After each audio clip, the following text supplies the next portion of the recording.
Beyonce's rise to fame began at a young age. We all remember her hit R&B group Destiny's Child that her father and ex-manager Matthew Knowles created back in the 90s that skyrocketed Beyonce into stardom. So who would have thought that with her wide range of exceptional vocal talents that she would ever be caught lip syncing, right? I certainly didn't, and I know millions of others didn't. So that's exactly what happened though, and not only did it happen, but it happened at President Barack Obama's second inauguration in 2013. Beyonce was invited to perform the national anthem, being the Star-Spangled Banner, which would be watched by millions of people around the world, no biggie. Now, many assumed at first, of course, that she was in fact singing live. However, it was later revealed that Beyonce had lip-synced the entire performance, actually singing along to the pre-recorded track of the anthem. Now, the news sparked a heated debate, with some critics accusing Beyonce of being dishonest and lacking integrity, while others defended her, saying that the cold weather and technical issues made it necessary to use a pre-recorded track. Now, according to the Marine Corps band, the decision to use a pre-recorded track was actually made like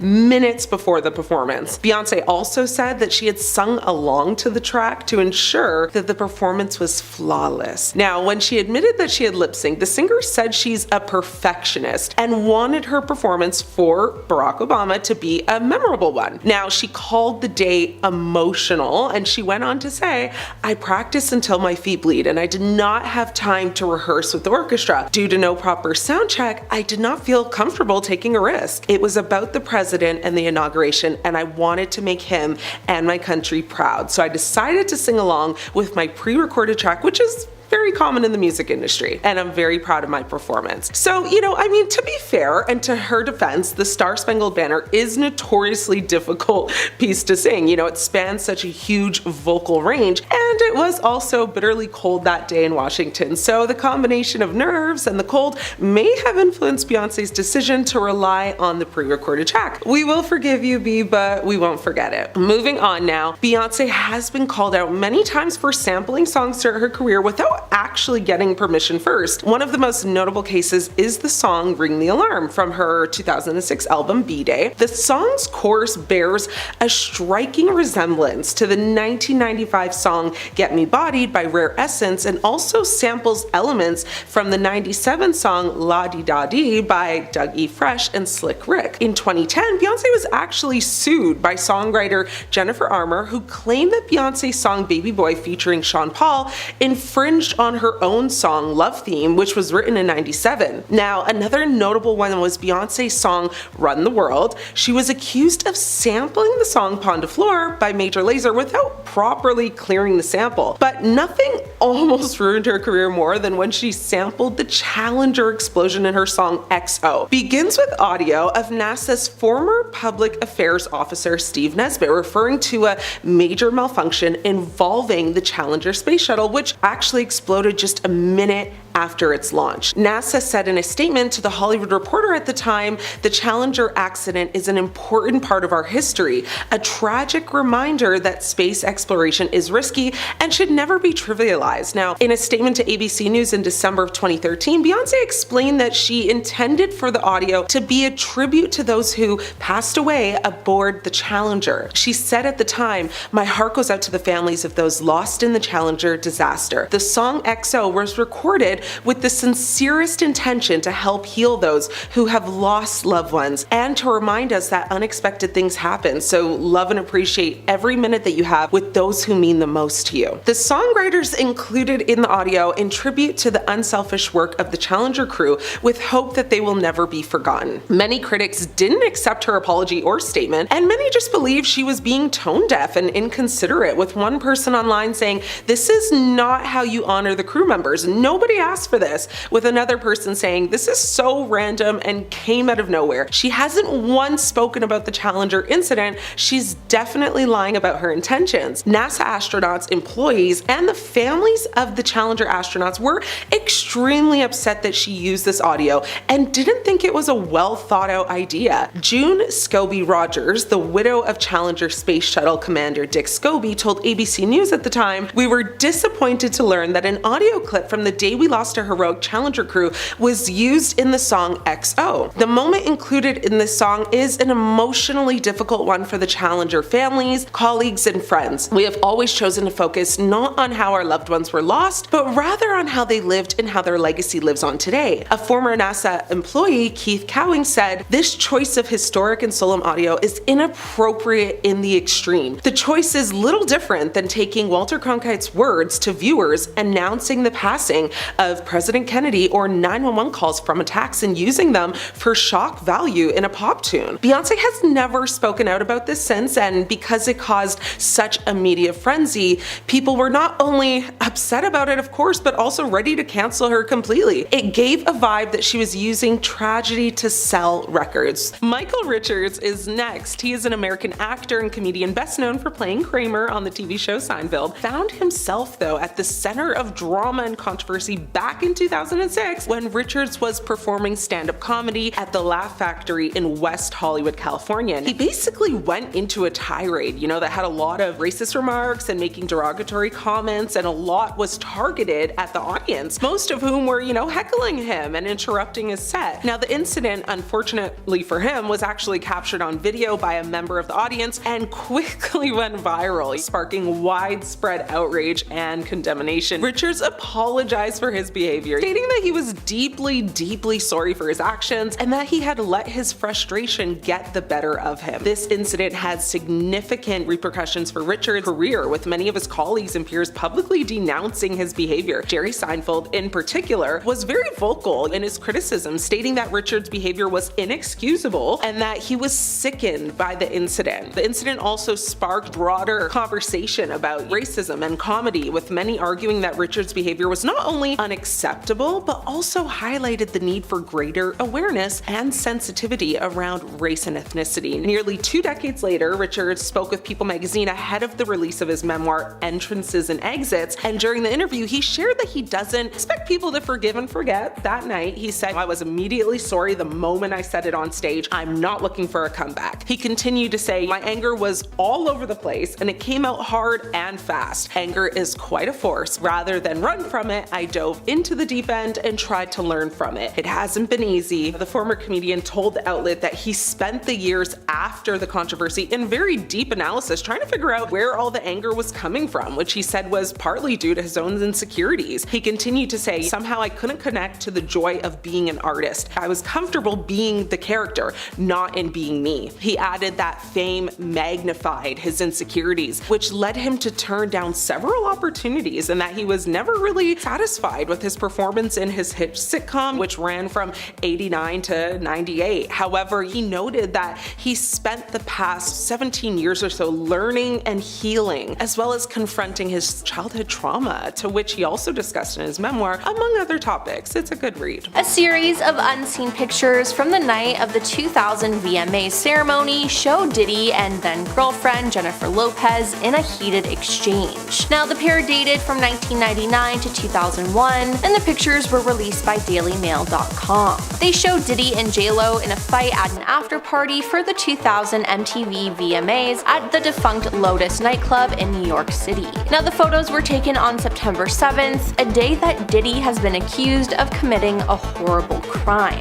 But what really happened? Diddy held a Cristal champagne bottle the entire time serving his guests. A source has now spoken out, contextualizing the pictures. J-Lo is seen furiously shouting at her then partner in the newly released images. She's believed to have walked out on him eventually. Everyone was dancing and enjoying themselves, but as the night progressed, tensions rose between him and J-Lo. The source, who was seemingly present at the scene and witnessed the former couple butting heads, confessed. Now, the party guests also complained that in the aftermath of this spat with his then girlfriend, Diddy left the place early on, accompanied by a group of girls and his entourage. Now, earlier that night, in an all-white outfit, J-Lo was pictured alongside Diddy at the VMAs at Radio City Music Hall. It was an especially special night for her, as she had won the Best Dance Video, and in her acceptance speech, she even thanked Diddy. But it seems like Diddy may have messed all of this up, and maybe the fight was about that. You see, Theory, a lawsuit had been filed in October against Diddy for mistreating and taking advantage of a woman.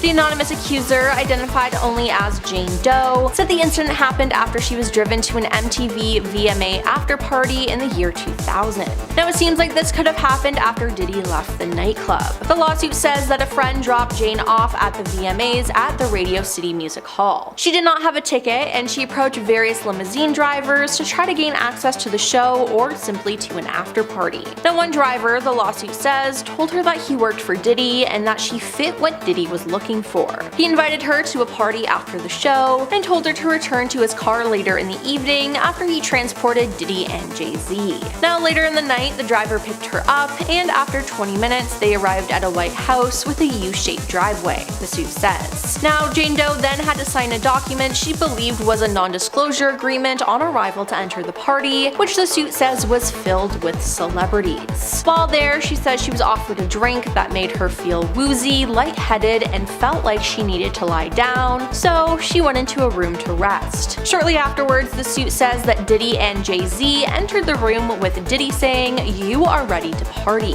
That's when she alleges she was taken advantage of by both men, while an unnamed female celebrity watched. Now, after the alleged incident, the suit says Jane Doe grabbed her clothes and left. Now, what we knew at the time was at the after party, the victim was mistreated by Diddy, while another male celebrity and female celebrity, neither of whom were named in the lawsuit at the time, watched until she was able to escape. Now, this case was refiled on Sunday, December 8th, and it included Jay-Z, aka Sean Carter, in it. Now, it turns out that he was the male celebrity described in the suit. But who was the female celebrity? Some people think it could be J-Lo. I mean, she did attend pretty much all of Diddy's parties, and there's no way she didn't know about all the sketchy stuff going on. Next up, we have Bumpgate. When Beyonce was pregnant with daughter Blue Ivy Carter, who will someday likely take over the world, rumors began spreading that 1, she faked her pregnancy with a prosthetic belly, and 2, had enlisted a surrogate to carry the child. A video that went absolutely viral overnight caused such chaos. The rumor mill went into overdrive when a video of Beyonce's high-definition interview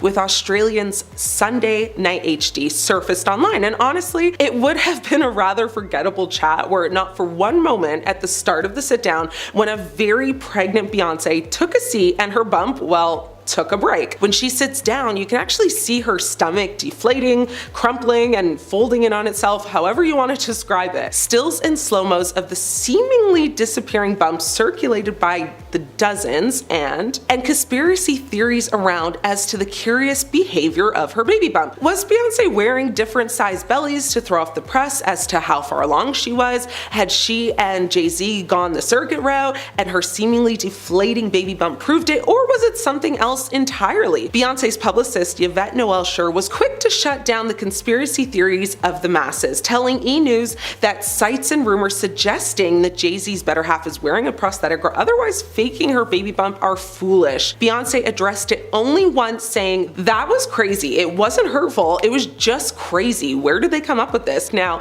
Wendy Williams discussed the incident on her talk show and actually had 2 of her staff members who were pregnant at the time, with one of them being due like the same month as Beyonce, sit down in very similar dresses to see if their belly, or I guess fabric, folded in the same way. Both did not, and so that also drew a lot of attention and caused many other people to believe the fake pregnancy rumor. Now, one fan online pointed out that Beyonce has been so secretive about her pregnancy, and that the only footage of her being pregnant was grainy and not clear, and some fans did come to her defense, saying that there was actually a pic of her on the beach in a bikini, but Wendy Williams very clearly pointed out that that photo of her standing in her bikini anyone could replicate if you just stand and push your stomach out enough. Now, some conspiracy theories Wendy talks about is that 1, the baby was to help her depleting music career at the time. Theory number 2, that the baby was to keep Jay-Z's alleged mistress away. Theory number 3, the alleged woman in Trinidad with Jay-Z's son was intimidating to Beyonce, and Beyonce was basically trying to keep up with her. Theory 4, she was going to use a surrogate to maintain her body and not put it under stress. And theory 5, their adoption adopting, but wanted to play it off like she gave birth. Now, Wendy even predicted it would be an at-home water birth. However, we now know that that didn't happen,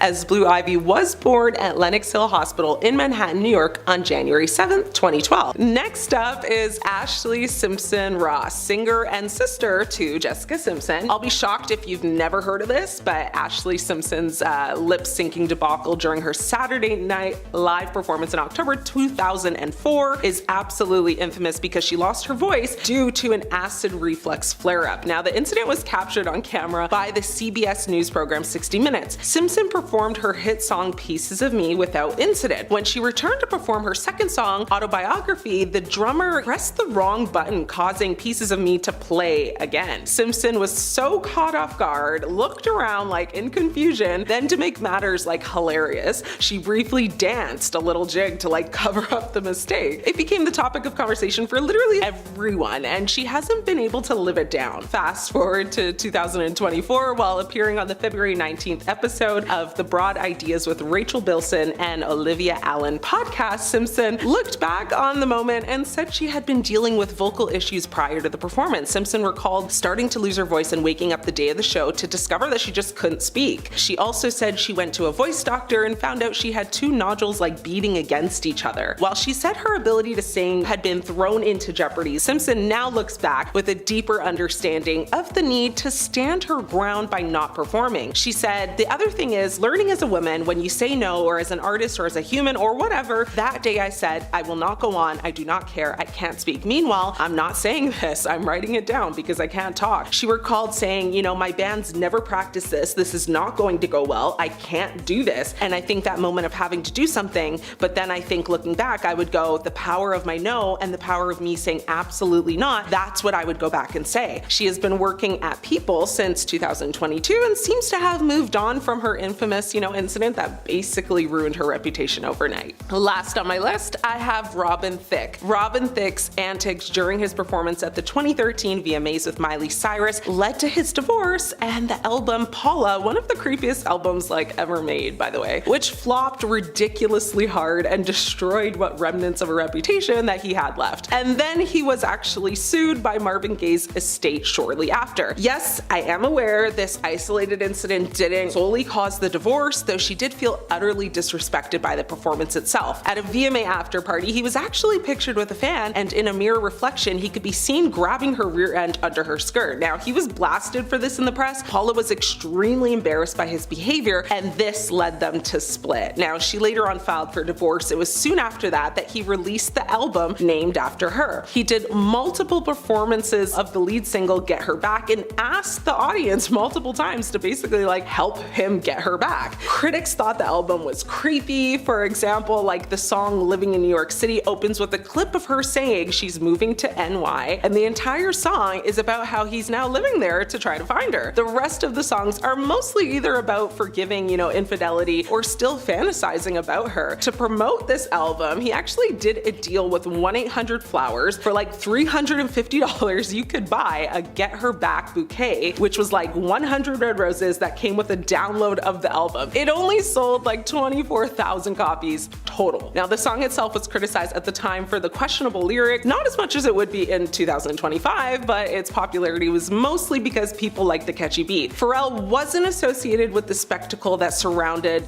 this song, the Blurred Line one, so he actually didn't get much flack. Neither did T.I., who would later, be slammed for doing weird things with his teenage daughter. But to the general public, this was Robin Thicke's circus and his monkeys. Now, one of J-Lo's ex-husbands, Ojani Noah, recently took to social media to distance himself from any connection to Diddy's freak-off parties, but he claimed that J-Lo was one of multiple celebrities present at them. While we do know that J-Lo has been to Diddy parties, as there's actual photographic evidence, there has been nothing official put out about her involvement in freak-offs. In a post on Instagram, Noah shared a list of stars who allegedly attended Diddy's parties, one being J-Lo. "I'm not on the list," he captioned the post. To those people and media outlets asking if I ever went or participated in that piece of Diddy's freak-off parties, no and no, never. But my ex-wife, Jennifer Lopez, aka J-Lo, did ask her. But now it seems like J-Lo is refusing to speak about her ex Diddy. She walked out of an autograph signing at AFI Fest 2012 2024 when someone in the crowd asked her if she had any comments about Diddy and the allegations, according to the US Mirror. Now, the tabloid reported that the singer left immediately despite fans' pleas that she stay, and don't expect her to say anything. In May, after video footage of Diddy hurting his ex-girlfriend Cassie Ventura was brought to light, J-Lo stayed silent. Many of Diddy's other exes have spoken out against him,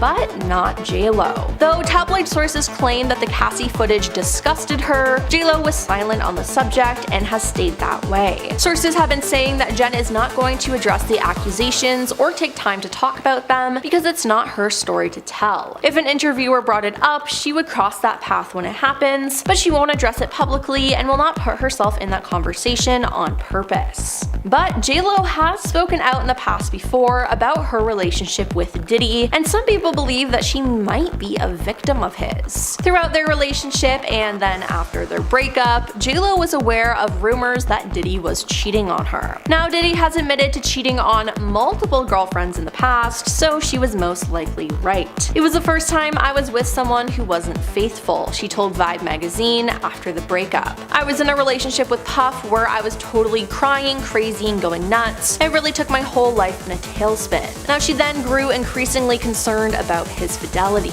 "I never caught him, but I just knew," she said of the cheating. He'd say he was going to the club for a couple of hours and never come back that night. Now, Diddy himself admitted that he was often unfaithful in relationships. But with Diddy's recent arrest, people have been questioning how he treated J-Lo. An anonymous source said he was very controlling, he would constantly put her in uncomfortable situations. "This is a good girl from the Bronx who never got into trouble or was wild." Now, the source also said he never hurt J-Lo, but she had her longtime manager, Benny Medina, to protect her. Benny would have ended Puffy's life if he laid a hand on J-Lo. But still, Puffy was controlling and demanding. But there's been a conflicting report though, as another source who knew the couple at the time said he definitely manhandled her, but it's a little low to bring that up all now. It's kicking a man when he's down. Then there's also the fact that J-Lo's mom didn't like Diddy. When J-Lo was asked about Diddy in 2022 when she was on the Wendy Williams show, Wendy asked if she and Diddy would ever get back together. Now, J-Lo laughed and shook her head as the cameras panned to her mom sitting in the audience. Now, J-Lo's mother looked furious as she shouted no while waving her hand back and forth. Now, that reaction spoke volumes, and it seemed like she knew something the rest of us didn't. Now, it's important to note that J-Lo has not been connected legally to any of Diddy's crimes. The only celebrity who's been named with him is Jay-Z, who is obviously denying all the claims.